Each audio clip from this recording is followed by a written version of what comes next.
Hello there and welcome to the Card Grotto. Today I've got a quick and easy technique to share with you to make 3D embossing shine. So let's get started. This is the Altenew Flutter and Bloom 3D embossing folder. I'm using this one today because it's got quite a lot of open area, which helps for this technique, but any embossing folder will work. I've cut 2 tags using the Altenew Terrific Tags die set. I've cut one from white cardstock and one from black cardstock. I'm creating tags today, but this technique will work with cards or any other projects. I'm using the back of the embossing folder today because I want the raised areas to be around the outside of the image rather than the image itself. So I'm placing that tag into the back of the embossing folder, lining it up where I want it to go, and then I can run that through my die cutting machine. I have found recently that my old Cuttlebug works really nicely for these Altenew embossing folders, but any die cutting machine should work. Ordinarily I would use the Spellbinders Platinum 6. So I can remove that tag from the embossing folder, and you can see that I've got a really nice impression of the butterfly and also the flowers there at the bottom. It looks really nice from the front and the back, but like I say, I'm going to be using the back today. So I can do the exact same thing with the tag that I've cut from the black cardstock. So just lining that up, I'm trying to make it so that the focus really is on the butterfly because I thought that would be quite pretty. I've run that through my die cutting machine and then I can remove that as well. And you can see again here that I've got a really nice impression on the front and the back. I then want to make sure that I remove any of those excess pieces of cardstock that tends to sort of hang around after die cutting, or at least it does when I do die cutting anyway. I'm just removing them with my nail, but you could also use a sanding block or something like that. That works really nicely to remove those excess fibres of cardstock. I want to make sure that I remove them before I add the metallic ink on top. So I've placed the tag that I've cut from the white cardstock down onto a sticky mat. Ideally that's going to hold it in place while I add the ink on top. It didn't, but we'll get onto that a little bit later. So I've got metallic ink here. This is Altenew antique gold metallic ink, but any metallic ink will work for this technique. In fact, any ink at all will work for this technique, but I'm going for the metallic look today.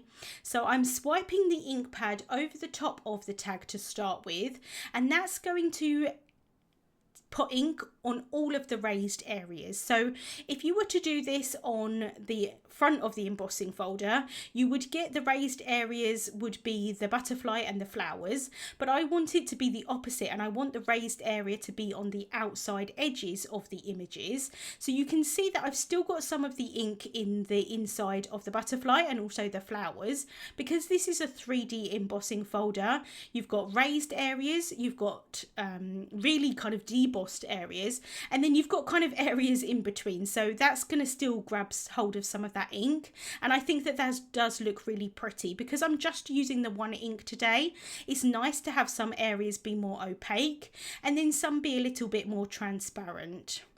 So I want the outside edges to be really, really opaque, kind of it to look a little bit like gold cardstock. You could do this technique just with gold cardstock, but you wouldn't have the areas where you could see the white cardstock through in the debossed part. So that's why I'm using the gold ink today. Any metallic ink colour would work really nicely for this as well. So I've added lots of layers of that gold ink around the outside edges, and because I've added so many layers, this is going to take absolutely ages to dry. I'm not going to lie, it took quite a long time. I'm using my heat tool here. This is the one from Ranger. It does tend to disperse the heat a little bit better in terms of drying things, rather than like a heat tool made for embossing, and also it doesn't tend to warp things as much, whereas the heat tool for embossing does tend to, especially in this kind of way. So I'm just going over it with the heat tool here. You can see that I'm holding it there with the tweezers as well. I did heat that for quite some time, but because I was filming, I didn't dry it probably as much as I ordinarily would have done if I wasn't filming. I wanted to try and get on with the rest of the video. So I can now do the same thing for the tag cut from the black cardstock, but this time I thought I would have some of the black cardstock still showing through, kind of a little bit like an engraved look. I think that that works really nicely. You can see here that because the ink pad is sticky, because it's pigment ink, it is lifting up my cardstock here. So the sticky mat didn't help that much in this instance, but my sticky mat is a little bit on the dirty side as well. I need to run it through some water and then leave it to dry, and then it will become sticky again. So I'm just adding that ink here, and you can see that I've still got some of that black cardstock showing through, and I do think it looks really pretty this way. So it's not so opaque, but it is still quite opaque. You still get a lot of that gold on this tag, but you've got a little bit more of that black cardstock showing through. And because I didn't use so many layers of the ink, that one did dry a little bit quicker. So I'm going to set those aside to dry for a little bit longer while I work on the sentiments. So I've got the Altenew Playful Flowers die set, and I'm going to cut the hello word from black cardstock and also from white cardstock. Instead of messing around with liquid glue, I'm going to add some adhesive sheet onto the back of the cardstock here, so that when I run this through my die cutting machine, it's going to add the adhesive onto the back and make it kind of like a sticker, which is really helpful. So I can place my die over the top, hold it down with some low tack tape, and then run that through the die cutting machine.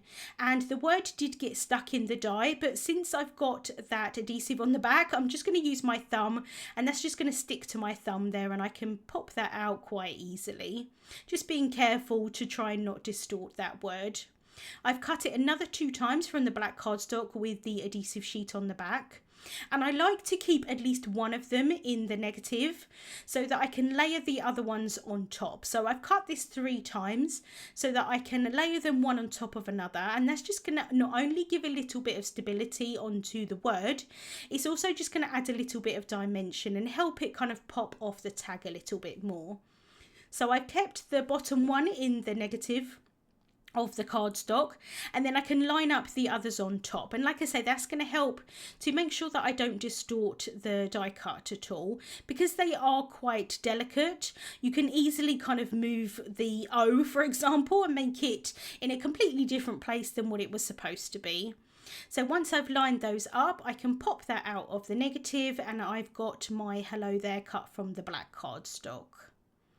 And then I'm just going to do the exact same thing but on the white cardstock.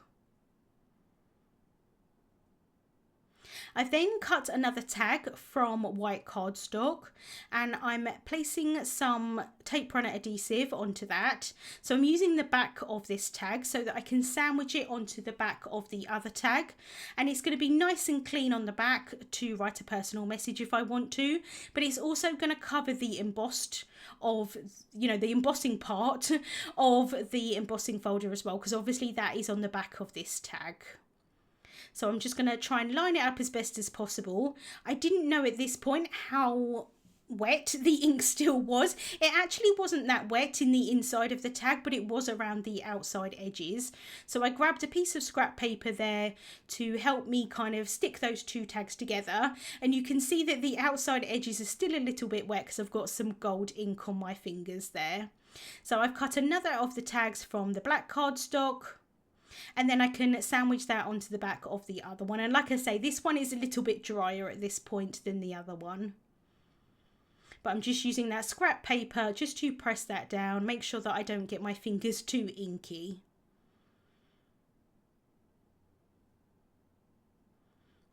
I'm then adding some twine through the top of the tags so I can place it through and then secure it there at the front before tying that in a bow. And I thought that the black twine would work quite nicely with the colour scheme. I'm kind of going for black, white and gold today, but like I say, loads of different colours of ink would work really nicely. You could add different colours of ink for the images and then go over it with the metallic ink afterwards, like I have done in the past with black ink. And I will have a link to that video in the description bar in case you haven't seen it. But I know a lot of people have shared this technique now since I shared it over on the Altenew YouTube channel, which is really nice. It's nice to see how different people do the technique. So I can place my sentiments there on the top. And the great thing about this adhesive sheet is you have got time to kind of wiggle it around if you haven't kind of got it in the right place. And then once you really press it down, I'm using a bone folder here, then it's going to stick down really nicely. And then to finish off, I'm grabbing some of these black Onyx gem sparkles. And while I was adding them on, I did think that they were sticking down really nicely. But because some of that ink, like I say, isn't completely dry at this point, I do end up going back in and adding some liquid adhesive behind these gems, just to make sure that they stick down really nicely. But that is the tags finished for today. Like I say, I really love this technique. It's really quick and easy just with that one metallic ink pad. Let me know in the comments whether you like the more opaque one on the white cardstock or you like the one with the kind of black cardstock peeking through. I did share this video over on the Altenew YouTube channel and I think most people liked the one on the white cardstock better, but I would love to hear your thoughts. Links to the products that I used will be listed in the description bar on YouTube and also over on my blog. Thank you so much for watching and I'll see you soon.